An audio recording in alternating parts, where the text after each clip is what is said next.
I don't know why, but it always sticks in my brain when I read about you that you came from Maine. I did. It's like I don't expect one of the most successful songwriters in the world to be coming out of a small town in Maine. Yeah. I love it there. How did it happen? It happened because I grew up on this beautiful lake called Spiegel Lake, but it was very rural where we grew up, and we had to drive an hour into school every single day. Wow. And so my dad would drive us, and he just schooled us on classic rock. And that's how I fell in love with music, because we just had to drive so far to get to school every day. And so I was just getting like minimum 2 hours of schooling of like the Stones and Fleetwood and Led Zeppelin, and I just fell in love with it. And then you were in your sister's band. I was in my sister's band. They needed a bass player, and I was probably like 9 or 10. And so I became the bass player, figured it out on the spot, and then I just fell in love with being in a band. Yes. Fell in love with songwriting, started playing guitar, and then it all kind of went from there. What made you start writing songs? I think being the youngest of 3, my sisters were both so good at like every sport that we did and everything, and I would kind of follow suit on everything that they did because I was the youngest of 3 girls. Yeah. And then that was the first thing that felt like it was kind of like a me thing where I could sit in my room and just do it, and it just felt other. And I just felt like I could just have my own thoughts and be my own individual person. And then I just, I fell head over heels in love with it and started playing at these like little pubs in Portland with one of my sisters every Thursday night from the time I was like 13 till 18 with a bluegrass band. But you went to nursing school. I did. For like 2 years. Incorrect decision. I would have been a terrible nurse, but I did go for 2 years. Yeah. And it made me realize that I needed to be doing music. So glad that I went. Yeah. Realized can't look at blood. Yeah. Not for me. That's a problem if you're a nurse. It's a problem. Joined an a cappella group, also figured out that's not for me. Yeah. And then I transferred to Berkeley. Why was the a cappella group not for you? I'm just not good at that type of, I don't know. It wasn't like hitting the things in my brain that I love about music. And I watch a cappella groups and I'm very impressed, but it's not for me. Yeah. So how did you get into Berkeley? Did you have to audition? What did you do? Yeah, you have to audition, and I didn't know any music theory. I still don't really somehow. My parents probably won't love hearing that after sending me to the school, but I just loved songwriting so much. So part of the audition was playing an original song. Yeah. And I did that. I did it on bass, and then I did it on guitar with a different song, and I'm guessing that's how I got in, because I had no reason to be able to get in otherwise on the fact that I didn't know any theory. But I immediately loved it there. I found a band like very early on. Right. Started making music with them, touring a lot. Is this Amy and the Engine? This is Amy and the Engine. Yeah. So that band formed out of Berkeley. It did. Like very early on upon me getting there, I was approached by a senior at the school, and they do this project if you're in production. Yeah. To like find an artist at the school and record an EP as their senior project. And so he found me, and one of the references he said was Florence and the Machine. Yeah. As like what he loves to listen to, and I was like, okay, I'll jokingly make my band, because I didn't have a band, but it needed to be a band for the recording, Amy and the Engine. Yeah. And then that became our kind of like business card, and we started booking a lot of gigs off of that little CD that he made us, and then we just kept the name. That's so for funny. better or for worse. You come out of Berkeley, you stay in Boston for a year. I do. I was working at Lululemon in the Prudential Center, saving up some money. Playing with the band, saving up money to play with the band, losing a lot of money by playing with the band, and then the idea was always to move to New York and get the band signed to like a label. Right. And how realistic did you think that was? Probably not very. Just the way I thought that like getting into Berkeley wasn't realistic, but I just went for it. I'd saved up the money. Yeah. I got there, and I was taking label meetings, and one of the first ones I went into was really interested in the band, and they were just playing the music over the speakers. It was like that very awkward moment where you're sitting at a long table with some people in the industry and everyone's looking at you. And I just remember listening to the songs and being like, they're not good enough. And if I don't believe in them, how can I ask any of these people in the room to believe in them enough to want to sign me? Yeah. So I left the band that day. I was just like, guys, I love you to death. You could be in any band in the world that you want to be in. I have to get better at songwriting. Yeah. Why did you recognize you weren't good enough? How? I think just because, like, going back to the music I grew up listening to, how it, like, I fell in love with music because it just, like, hit a chord. Every song that I loved and every song that made me want to be a songwriter just, like, changed my life in a way where I couldn't unhear it. And I just felt like I wasn't even, of course I'm not going to be as good as Stevie Nicks in my first few years, but I probably will never be. But I just didn't feel anything from the songs when I was listening to them. Like, technically they made sense, and technically they were kind of hooky. Yeah. But they weren't, I didn't really feel anything when I was listening to them. Yeah. So I went back to the drawing board, and I'm so grateful that I did. So how did you, when you go back to the drawing board, what do you do? I go back to listening to things that I fell in love with, and I was really this time like studying them. I was studying them in college, but this time it felt much more like weighted. I didn't have the blanket of like, well, I'm in school, so I had to figure it out. Yeah. You had a mission. I had a mission, and I really had like a year in New York before that mission was going to come to a close, and I'd probably have to move home or something. Just money, you mean? Or yeah. And I just studied them, and I wrote with as many people as I could find to write with. And I just like made my life for that year about learning. Yeah. Like the greats from the greats and from people that were doing it at the moment. And what were you doing to make money? What were you doing to make money? I was still working at Lululemon a little bit, and then, I mean, I was with the band had saved up enough for me to like keep afloat for a little bit. We had played. There was one year, I don't remember. I think it was like we played like something like 200 shows that year, but they were all like not shows that were like cool shows where we'd lose money. They were mostly like shows where we would go to play and like make money, but we weren't. Yeah. It wasn't like to gain fans. It was to like make money. To get the check. Yeah. Yeah. Those. Yeah, you got to do what you got to do. So you're living in the city and you're working on songwriting. Are you pitching songs at this point? No, not really.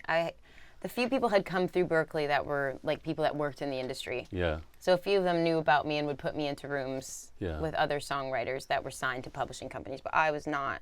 And then I met this writer called Scott Harris pretty early on to moving to New York, and he was writing with like Shawn Mendes and all these amazing big artists, and him and I immediately clicked. He felt like a big brother to me, and he became a mentor. Probably like halfway or 3/4 of the way through the year of me living in New York, he was like, I would love to like sign you like to like a publishing company, like a joint venture deal. Yeah. And then I met my now manager Gabs that way as well. And right at the end of my time in New York, I wrote my song, which ended up being like my first big radio song. Right. So everything changed then. That's what, Back to You? Yes. Yeah. So, I mean, from what I read or heard, I think you wrote Back to You in you had one more week in New York before you were thinking you had to leave? Yeah. I think my lease was coming up at the end of that month. Yeah. And I was like gathering my things together. It was a bit of a moment, but yeah, right at the end. And then you sat down. And you sat down and wrote Back to You, and what did you think? I didn't really think much of it. I knew that I really liked it. I was going through something at that time, and so it felt like very emotionally. Yeah. It felt like an emotional thing that I hadn't felt in my songs before. So I knew that. Like it felt like, oh, I really feel something when I listen back to this. And then Gabs, who wasn't managing me, but my now manager, and Scott really believed in the song, and they started to put feelers out, and then Selena Gomez took it, and my life changed, and I moved to LA. How does that happen? Are you aware what's going on when the song gets put out there, or are you? Not really, especially then. I didn't even know what like a pitch song was, which now I know. Of course, it's when you write the song when the artist isn't in the room, and then the song gets pitched. Right. But no, I had no idea what artists were even in the running of that would even think to listen to a song to then record to then put out. I had no idea. So it was completely my manager now, Gabs, is amazing job at listening to the song, thinking, okay, this artist would sound amazing on it, pitching it, and then the song coming into the world. How did you find out? Originally was going to go to a different artist first. There was like 2 artists that were thinking about it, and the first one I was like, I remember being so excited. Yeah. But it was a DJ group, so they would need a vocalist on it. So then it was like, well, now we have to find who's going to sing it. Is it going to be my voice on it? Is it going to be somebody else? And then this other artist came in to the mix, and it ended up going with her, and I don't remember how I found out, but I remember the first time I heard it on the radio. Yeah. I was with my parents in Maine, actually, and it was the craziest feeling I've ever had. Okay. I don't know if anything will top it in music for me, because that moment when you're like, oh my gosh, like I set out to do the thing and I've just done the thing now. Yeah. It was really cool. And you wrote it what, in like your bedroom? I started it in my apartment, and then I went into a studio the next day and finished it with a couple people. And that changes everything. Everything. Yeah. In a great way. Yeah. Got me to LA, got me to sign my first publishing deal. Yeah. Without Me came about, I don't know, maybe a year and a half later. Yeah. Not too much different in terms of like it was something that Yeah. I did without the artist in the room Yeah. with two other co-writers who are now really close friends of mine. And Right. it was my first day meeting both of them, and the song just kind of like organically happened, which is a songwriter's dream. And then that song came out. That was my first time being part of like a #1 record. Yes. I think Back to You was like went #2, and then this one went #1, and it just felt good to have a second one because I felt a little bit more like cemented in my role as a songwriter, and it felt like a little bit more validated. Yeah. And then I was kind of off to the races, I think. Yeah. What do you think happened with those two songs in your writing? I think in my writing, I was starting for the first time to like really tap into understanding how to like follow an emotion, like find the through line of the song and follow it without getting sidetracked, without saying more than needed to be said. Yeah. Which is a really easy thing to do as a songwriter. You can go down all these offshoots and then wind up with a song that is saying a lot, but like saying nothing, you know? Yeah. And so to really try to follow the course of not saying more than you need to say and just trying to, every single line is just hitting at what the emotion of the song is. Mm-hmm. I think I was starting to like really hone that capability, and I was starting to feel like the benefit of it. Like people were starting to connect more with songs that I was turning in. And those two songs, I think, resonated. Were you thinking at that point, I want to write for other people? Or were you You always were? I had made a pretty conscious decision. When I was little, it was like, the only way you can get your songs to be heard is to be you have to be the vessel. You have to do it. Because you can't be 11 years old and send a song to, you know, Lady Gaga or Selena. You know, you have to just be it yourself. Right.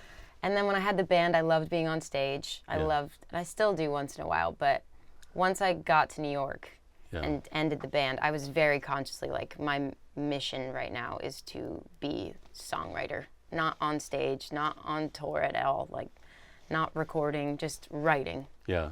And why did you make that decision?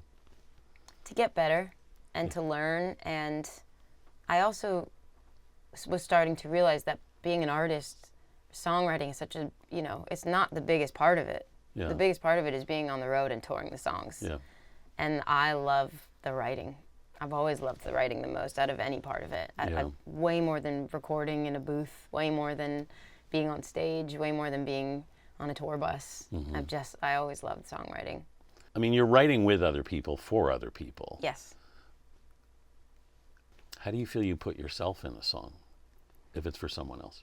I feel like I had this big kind of like come to Jesus moment maybe like 5 years ago, a few years in after having signed my first deal, where for a long time I was trying, if we were in a session together and you were the artist, you'd be telling me about a story that was going on, which is what we would then end up writing the song about. And I would originally for so long try to put myself inside of your head and think from that point of view of like, okay, how could he be experiencing this? How would this feel? How would he want to say it? And it was a really big change in my, I don't know, I guess my output in the songs that I was making when I realized that is not the right way to do it. The right way to do it is to listen to you saying what the experience you've lived, find the experience within myself that is the closest to that experience, and then we can write a song in a parallel line, you know, with each other. And there's then a much less likelihood that I will say something that doesn't match your experience, because I'm not just trying to anticipate what could have happened with you. I'm actually like, oh, I've lived something pretty similar, which is crazy how, I mean, I can't really think in one session in my entire life that there's been an experience somebody's lived through where I'm like, I can't find something that I've lived through that doesn't line up with that in a pretty similar way, regardless of genre, regardless of age, regardless of pretty much anything. It's such an interesting process, and I have to say, for a long time, it absolutely mystified me, because we'd encounter it in Nashville all the time, you know, where that's a whole profession, as you know. And we did, like a couple of years ago, we actually were like, well, let's go do this. And so I called up Natalie Hemby, who I know. Oh, I love Natalie Hemby. Yeah, she's amazing. And she brought Mike Elizondo in, and we wrote a song. And so for the first time, I was like, okay, this is fascinating. Yeah. And Natalie is just like a badass pro at this. She's one of my favorites. I've learned a lot from Natalie. She's extraordinary. And I came in with such an appreciation of the process and kind of awe, actually. I mean, it is really funny, because there's really no time when, like, my sisters and my parents, my close people, have never actually seen me do what I do. Yeah. and they probably won't. Yeah. Which is wild. I could like prop up a camera, but it's always different when there's a camera in there. Like it is like another person kind of sitting in there watching you is what it feels like. Who was the first artist you sat down and actually worked with? I worked with this artist called Fletcher early on. Yeah. And we did a bunch. We did the song called Undrunk early. Great song. And I love that song, and I love Fletcher.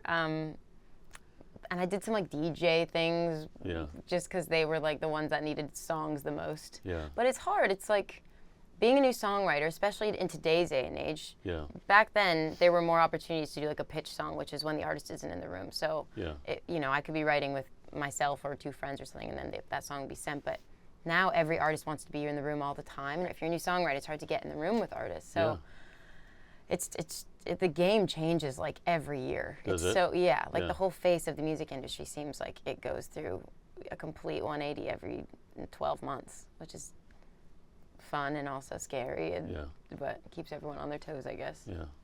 Do you have that anxiety of where am I going to find my next hit?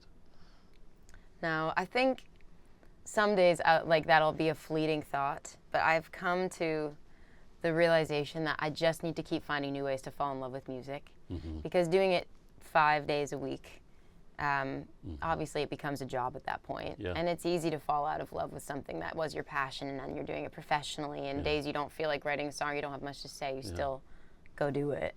And sometimes it can feel like a job if you treat it like that. So my mission right now is to like try do as many genres, as many different types of artists, and just like keep finding ways to fall in love with it. And if that means taking time off, take time off. But staying away from the mentality of like I need to write a hit today is usually what keeps me in a good headspace. Once I go down that road, it's bad. The song's bad, the brain is bad, it's all bad. How did you connect with Sabrina? The first day we met, we wrote the song called Vicious, which was on now 3 albums ago. But we just got put together by our teams. I had been a fan of hers for a while, and it just kind of like naturally happened. I don't think there was any, it wasn't this big thing that had been trying to happen for ages. It was just like we were both fans of what each other did, and we eventually got in the room, and there was an immediate chemistry where I fell in love with the way that her brain worked, and we live and we move through life in our brains very similarly. That makes it fun to write songs together because we can bounce off each other so quickly. Yeah. What's the similarity in the brain? I think in terms of writing, we both are such storytellers. We really love, like, we can't sit down until we're like, okay, this is the concept in like a one-liner. Like we want to have like exactly know what it is. Where some people are very much more, go with the flow, and if you stumble across the chorus melody 5 hours in, you do. But her and I just want to write like the most honest truth in a blunt, right hit at your heart way that we can. And she's so witty, and her personality goes on for days and days and days. And we both we grew up on the same types of music. We love listening back to everything old and really great like storytellers. And we learn from them, and we geek out over them, and it makes it fun. You two have written some of the most irrepressible, undeniable songs in ages. Thank you. It's like we have a lot of fun making them, and I think you can hear that. I was doing an interview yesterday, and we were talking about I took this class in college, and a lot of my friends that I'm still working with now, we're all in that class together, and they'll like once in a while send the songs around, and the songs I was a part of were so bad. And I think my biggest learning experience in that class was if you're not having fun and you're writing from a place of trying to impress people or make a hit, you can just hear it immediately. And the thing about writing with Sabrina is that we just have, even if we're writing a heartbreaking song, we're like really enjoying doing it. Like we're really loving the process of it. And I think that's what I love about listening back to songs that we've done the past 2 albums. They'll, front to back, just like I have a core memory for each one, and each one is just like we were enjoying it. I think you can hear that. When I first listened to your solo album, I remember thinking, what is she going to sound like? Because I've heard her in all these other songs. And honestly, it wasn't what I expected. I get that a lot. I think it's been really nice. It was really nice for me to do that album. because my process when I write alone is really different than when I write with an artist. Yeah. I start at the front of the song. I don't write the chorus first, whereas when I'm with an artist, I always write the chorus first with them. Why is that? I think because I'm like a pop girl at heart, and to me, I'm like, if you don't have a huge, if you don't have, not even a huge, but if you don't have like a bulletproof chorus that is like hitting somebody here or making somebody want to dance or something, like, why are you writing the rest of the song yet? Yeah. But for me, when I do it for myself, I just try to do it as a cathartic, almost like writing a poem. Yes, okay. I wrote a lot of them as poems, and then I put that to music. And so I got to release myself for a whole year, which was really nice, of making something catchy, give it this like replayability, which some of them I of course feel like they do have that, but I really was striving and enjoying to just make something that felt as honest, and like I wasn't trying to hit any marker. I wasn't trying to appeal to any mass market or like make somebody immediately want to hit replay. I just wanted to like say my story and then go on to the next song. Did you have any urge coming out of that to be the person on stage more? No. And I think that's why I really enjoyed making it, because I've completely released myself of like wanting to go on tour, wanting to promote, and wanting to do all the things. I really just wanted to make that album so that when I'm a grandmother, hopefully one day, of course I can be like, here's all the songs I wrote with and for other artists, but also I want to have the moment where I'm like, this was just mine. Yeah. This was just really a moment in time for me, and I still hopefully by then I'll still resonate with those songs. Yeah. And I just want it to be like a very truthful, humble, like representation of where I'm at today, and I feel like I got to do that, which is nice. And then it makes me fall back in love with writing for other people, because now I love the Sudoku puzzle of it all, of being with other people and making a pop song. What are you most proud of when you hear a song that you've written? I think when people write to me like how deeply a song has resonated with them, that makes me feel like there's this Harry Styles song that I co-wrote with him a few years ago called Matilda. Yeah. And it wasn't like a big single. It wasn't a song that was all over the radio. It's like a deep cut, for however you want to call it, but that is the song I get reached out to, I think probably the most of any song I've ever been a part of. Really? In terms of that resonating with people and like really striking a chord with them, because it's quite an emotional song about, family and hard things about moving forward and leaving people behind and being okay with that. And I think that makes me feel like everything I'm doing is worth it. When I go to a show and I get to see people connecting in real time, or I have people reach out to me and say that song got me through something. Yeah. Or like, you have no idea how much I needed that, so thank you. You're usually working with other people, right? Usually, yeah. Yeah. Where does the song start for you? Is it in some melody you carry? Is it in a phrase or a lyric you hear? Every day is different. Yeah, it is. Every single day is different, which is why I love songwriting, because it is like you really just never know. Even if it's like I'm going into a room with 5 people or 3 people I work with all the time. Yeah. Every day, even with that chemistry of those people, can be very, very different. And it usually starts with about an hour of just like shooting. Just like, where are we all at? Yeah. What's going on? And obviously if there's an artist in the room, usually that is, who will be we want that person to be talking the most about what's going on in life and what it feels like they want to vent about or they are excited about.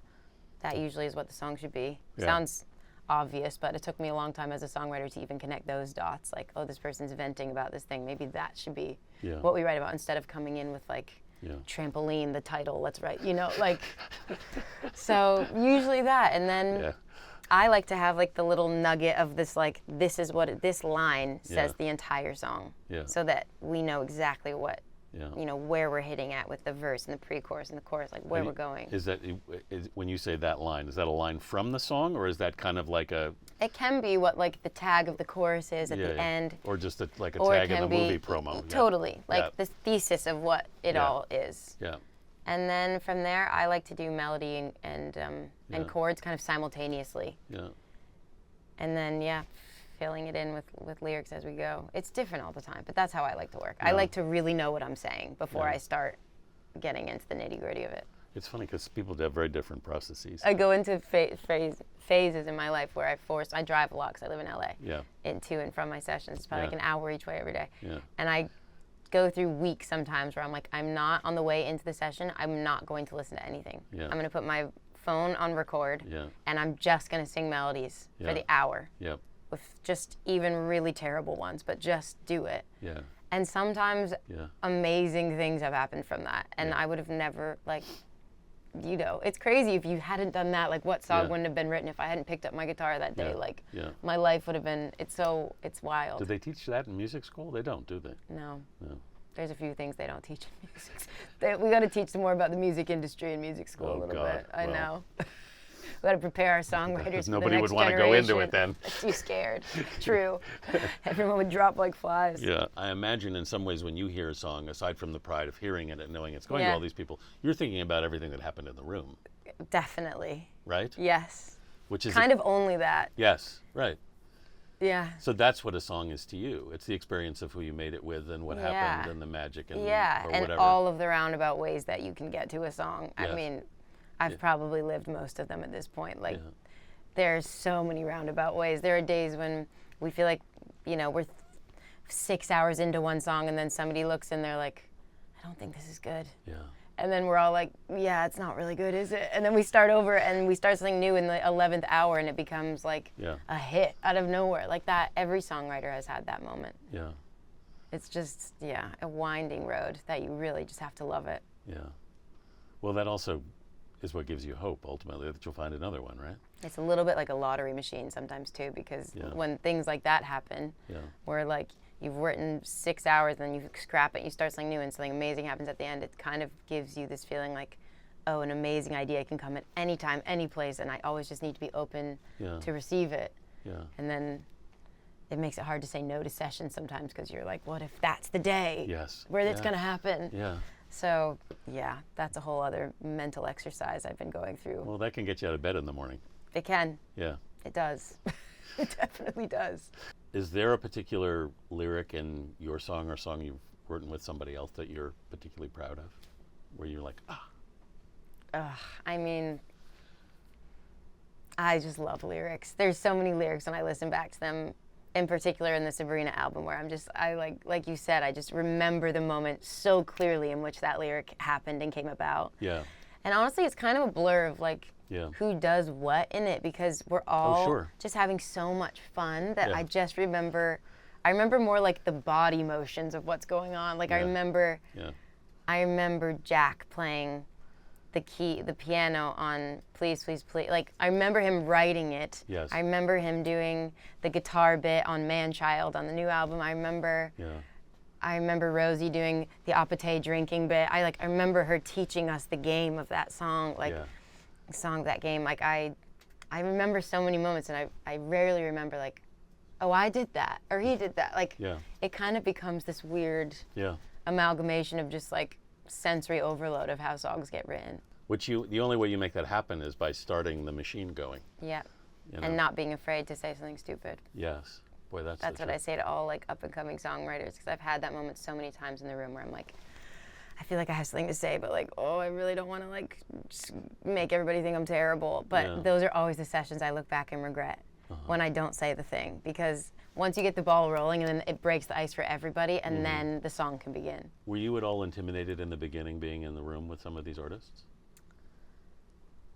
You know, I actually wasn't. And I think it's because I'm one of 3 girls, and I'm just really used to like being in a dynamic where we're all speaking our minds and we're kind of going back and forth. And I just feel like I'm kind of like a born listener, and then I'm also just like songwriting is my favorite thing in the world. So like I love listening to stories as much as I like giving lyrics and doing the things. So I don't know. I felt like I've kind of like sunk into it pretty naturally, but it definitely, like, etiquette of a session is a thing. Like how if we're in a room and you say a line that in my brain I'm like, I don't know how to fit that into the song. Like I do not know where you're coming from with that. I don't know how. It doesn't rhyme with what we're trying to rhyme. You know, like there's moments like that where you're just like, and then having the etiquette to move through that. Yes. Is a learned skill for sure, and people do that with me too. Like I'm sure there's been a million times where I say something and people are like, no, and then they move through it. Yeah. And then when you have a shorthand with people that you love working with, you can just be like, nah, probably not. Let's keep going. You know. It is so true, and every time you change a person in the room, that whole mix changes. Yeah. Yeah. It's kind of amazing how easily you slipped into this. I mean, it feels like a long road, but yeah. I guess. It's not really, when you think about it, is it 7 years now? Yeah, it's been like 7.5 or 8 years of like doing it professionally, like since I like signed my first publishing deal. How many songs have you written? Oh my gosh. On my iPhone, I think right now, yeah. The voice memo app is like where I keep all the things. I think there's something, and I've only had this phone for like 2 years. Yeah. I think I have like 15,000 notes, which obviously those aren't all full songs, but right. I don't know. I'm doing 5 sessions a week pretty much every week of the year. Wow. My girl math is not good, but it's a lot. I'm writing a lot. Yeah. And I just love it. Like, it doesn't get old. There are days when I'm like, okay, I don't have something to say right now, so maybe I should just have this be like an input period, not an output period, but I just love it. See, you said this a couple of times in interviews I read, that you reached a point where at some point you said to yourself, I have to live life in order to be able to write about life. How do you do that? Well, I feel like as a songwriter, it's a bit of a luxury to be able to be like, okay, I'm going to go live life for a little bit. I'm going to like peace out and like go do my thing. And I think at the beginning I didn't have that. I had like just signed my first thing and I was like, I need to prove myself. I need to solidify myself. So I did something I was talking about with my manager last night, something like, I don't know, 90 days straight. Mm-hmm. And some days would be doubles. I'd do one session and then I'd leave it at like 6 p.m. and go to like a nighttime session and do that. Yeah. And it, it burnt me out, but it also helped me. I mean, I love that it made me find my people quicker, of who I love to work with, all the things. Sure. But I mean, finding time to have the ebb and flow of like living it has now, 7 or 8 years into my career, it helps me so much because it allows me to be okay with saying no to sessions for a little while, which for a while I was not okay with doing, like what I said before, the FOMO of being like, what if a hit gets written in that day? Yeah. But now I feel like I'm like, you know what? I've been doing the thing now for long enough. I deserve to just go live a little bit because I will be better for the artists that I work with when I come back, having just been listening to music, being with my family, my friends, experiencing life. Because if you don't, like all of our favorite artists or songwriters, you listen to them and you're like, that person has lived that. Yeah. That song is good because that person has like really lived that. Yeah. And if you're not living those moments to write about, why are you saying anything about it? You need to have the things to say. So I found that it helps me a lot now, and I've gotten a lot better at taking time off. It's hard in the beginning when all these things are coming at you, the opportunities. It is. And it's hard when you love it. Yeah. Like when you love it as much as I do, it's like, why would I take a week off? Yeah. I want to be with my friends in the studio writing songs. That's what I love to do, but sometimes you got to force yourself. You had a huge moment at the Grammys. It was a moment. It was definitely it was a moment. Yeah. You also had a sort of near fashion disaster. Did you read about that? Yeah. Lots going on at the Grammys last year for me. Yeah. Right when I sat down, like honestly probably less than 2 minutes before my category was called, this beautiful dress that I had like helped this woman made for me. It was this beautiful thing. It's just, I just hear like, and I was like, oh no, only me. And then oddly, I was wearing this jacket and it had this, part of like the design of this jacket is this huge safety pin. Right. And so my boyfriend everybody was like, we're looking for something, and he was like, wait, I think you have a huge safety pin on the back. So you literally took that safety pin? So he took that safety pin and like MacGyvered somehow the entire back of my dress with that one safety pin. And so luckily, I mean, I was terrified walking up on stage, don't get me wrong. Yeah. I was like, this could be really bad for me right now, but it wasn't. And my whole family was there for the day, and spending that with them because they've been my biggest fans since day dot of me playing bass guitar in, my sister's rock band. So it was very special. Another story I read about was you were at the Oasis concert in L.A. I was. And McCartney was he in the same room with you? Yes, he was in the same box. Yeah. And he's been like really, obviously, of any songwriter, I'm like, if I could meet anybody, I want to meet Dolly Parton and Paul McCartney and John Prine. And I do have a list, but I just couldn't believe I was looking at him, so I was like, oh, I just have to go say something. I don't even know if I told him I was in music. I like fully still black out what our conversation was. Yeah. But he was very nice. Yeah. And then my dad sent me this video that was going around on Twitter of Paul McCartney in the box filming the whole concert, which was so cute. Like his love of music is like, that's why he's so good, because he loves it. And then my dad was like, look, he was at the same show you were at. And I was like, Dad, I'm the girl playing like air drums right in front of him, like rocking out. My dad didn't even notice. But yeah, it was a huge night for me. And I just love Oasis, obviously. Yeah. Yeah. Huge. No, I love it when you see one artist sort of filming another. I've seen this. Like it's like it's the best. Yeah, when they just go back to being a fan. Yeah. That's really cool. Yeah.